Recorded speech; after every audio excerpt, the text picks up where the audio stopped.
Adobe পেজমেকারে আমরা দুই ধরনের সেভ করে থাকি। ফার্স্ট যেটা আপনারা দেখছেন ভিডিও স্ক্রিনে, এটা হচ্ছে link manager save.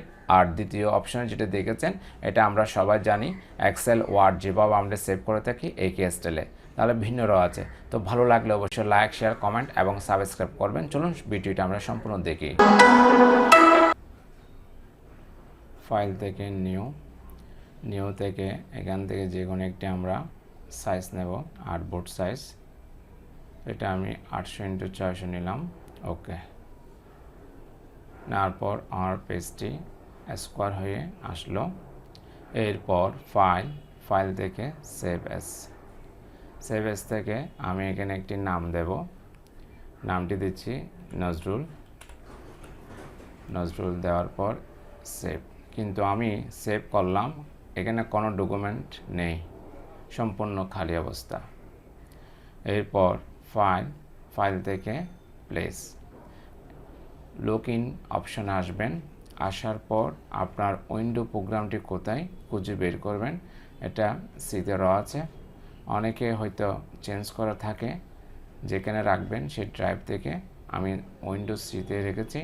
Windows C click করার পর এখানে আসার পরেই আমাকে যে কাজটি করতে হবে, এখানে প্রোগ্রাম ফাইল, এই যে প্রোগ্রাম ফাইলে আসতে হবে।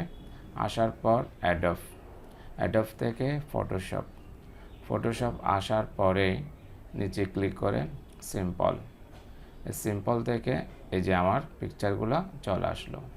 এখন যে পিকচারটি আমি রাখতে চাচ্ছি, অথবা আমি এখানে যে পিকচারগুলো আছে, আমি এই পিকচারটি রাখতে চাচ্ছি। ক্লিক করার পর ড্র্যাগ করে দিলাম, নিয়ে আসলাম।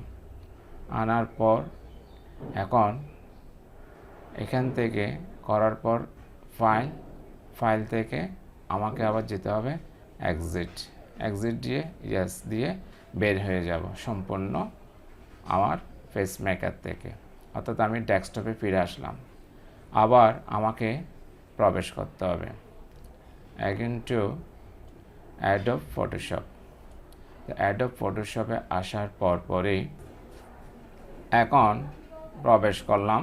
প্রবেশ করার পর ফাইল থেকে ওপেনে আসার পরেই আমি নাম দিয়েছি নজরুল, কিন্তু আমার নজরুল কোনো ফাইল ছিল না। নজরুল ক্লিক করলাম, ক্লিক করার সাথে সাথে ক্রস দিলাম, এই যে ফাইলটি ওপেন হয়ে গেল। এটা হচ্ছে লিঙ্ক ম্যানেজার সেভ অপশানটি এই স্টাইলে। আরেকটি স্টাইল আছে, আপনারা সরাসরি সেভ করতে পারেন। সেটা হচ্ছে ফাইল থেকে আপনি প্লেসে এসে সরাসরি ছবি সিলেক্ট করবেন। এই ছবিটা আমি সিলেক্ট করছি, ইয়েস দিয়ে ড্র্যাগ করে নিলাম। ড্র্যাগ করার পরেই ফাইল থেকে সরাসরি সেভ অ্যাস, অথবা সেভ দিতে পারি, সেভ এসে দিতে পারি। এখানে আমি 2 নিলাম, নজরুল 2 সেভ করার পর এটা সেভ হয়ে গেল। এখন ফাইল থেকে এখান থেকে আমি আবার এক্সিট দিয়ে বের হয়ে গেলাম। আপনাদের দেখানোর সুবিধার জন্য আমি এক্সিট দিয়ে বের হয়ে গেলাম। অ্যাডোব পেজমেকারে প্রবেশ করছি। আসার পরেই ওপেন হওয়ার পরেই আবার ফাইল থেকে আমি যাচ্ছি ওপেন। এখানে আছে কি নজরুল 2তে ক্লিক করলাম। এখন এটাকে ক্রস করলাম, এই যে চলে আসলো। তো আমরা দুটো স্টাইলে এখানে সেভ করতে পারি। একটা হচ্ছে লিঙ্ক ম্যানেজার ফার্স্ট যেটা করেছি, আর এটা হচ্ছে সরাসরি সেভ করা। তো দুটো কিন্তু দুই স্টাইলে করতে পারবেন, জাস্ট এটা দেখানো হলো। তো আজ এতটুক, সেভ অপশানটি শুধুমাত্র দেখানো হলো পেজমেকারে। তো আপনাদের যদি ভালো লাগে অবশ্যই আপনি আমার চ্যানেলে যদি নতুন হয়ে থাকেন অবশ্যই সাবস্ক্রাইব করবেন। আর যারা সাবস্ক্রাইব করেছেন তাদেরকে অসংখ্য ধন্যবাদ। তো সবাই ভালো থাকুন, সুস্থ থাকুন। আল্লাহ হাফেজ, আসসালামু আলাইকুম।